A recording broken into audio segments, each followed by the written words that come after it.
বদলগাছি একটা model school.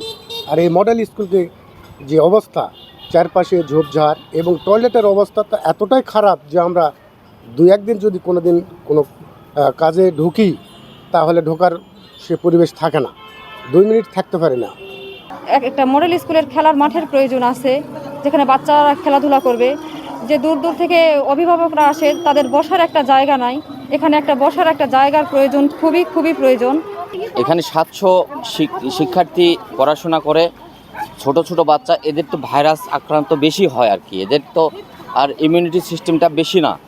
তবে আমরা চাচ্ছি এই নোংরা সব আবর্জনা পরিষ্কার করে এই স্কুলের একটা টয়লেট থেকে আরও টয়লেট বৃদ্ধি করার জন্য আমি সরকারকে সবিনয় আবেদন জানাচ্ছি। এটা যদি একটু ওঠানো হয় তাহলে আরও ভালো হয়। অনেক নোংরা যেতে গেলে অনেক নোংরা পাওয়া যায় সামনে হাটের জন্য, তাই সমস্যা হয়। এখানে আমরা যখন থাকি মাঝে মাঝে একটু ওই হাটের জন্য একটু গন্ধ আসে, তো আমাদের সমস্যা হয়। এটা যদি সংস্কার করা হয় তাহলে কি ভালো হয়। অনেক ধরনের পানিবাহিত রোগ, ময়লা আবর্জনা, তারপর হচ্ছে আমরা টয়লেটে যেসব সমস্যা হয় এগুলো হচ্ছে এসবের কারণে অনেকে ডেঙ্গু, অনেকে স্কুলে আসে না এসবের কারণে। না, অবশ্য স্যার আমাদের জন্য অনেক পদক্ষেপ গ্রহণ করে, কিন্তু ওখানে উপরে লিখে দেওয়াও আছে যে পরিষ্কার পরিচ্ছন্ন রাখি এবং আমরা তো এসে পরিষ্কার, কিন্তু কেউ ওখানে পরিষ্কার করে না। আমাদের স্কুলে 3 বছর থেকে কোনো দপ্তরই নেই। আমাদের স্কুলে যদি দপ্তরই থাকতো আর অনেক সুবিধা হতো। টেবিল চেয়ার সব পরিষ্কার পরিচ্ছন্ন থাকতো, ওয়াশরুম স্কুলের আশপাশ, বিদ্যালয়ের আশপাশ সব পরিষ্কার পরিচ্ছন্ন থাকতো।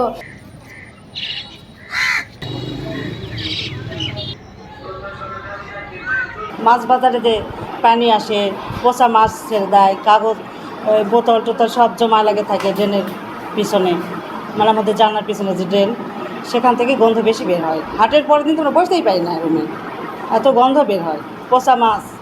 এই 14 শতাংশ জমির উপরে 3টা বিল্ডিং বা 3টা ভবন আছে। এই বাথরুম বলেন আর ওয়াশ ব্লক বলেন, একটা ওয়াশ ব্লক সেটি শিক্ষক লাইব্রেরির সঙ্গে সংযুক্ত। এই 650 বাচ্চা পর্যায়ক্রমে এই একটা ওয়াশ ব্লক ব্যবহার করে।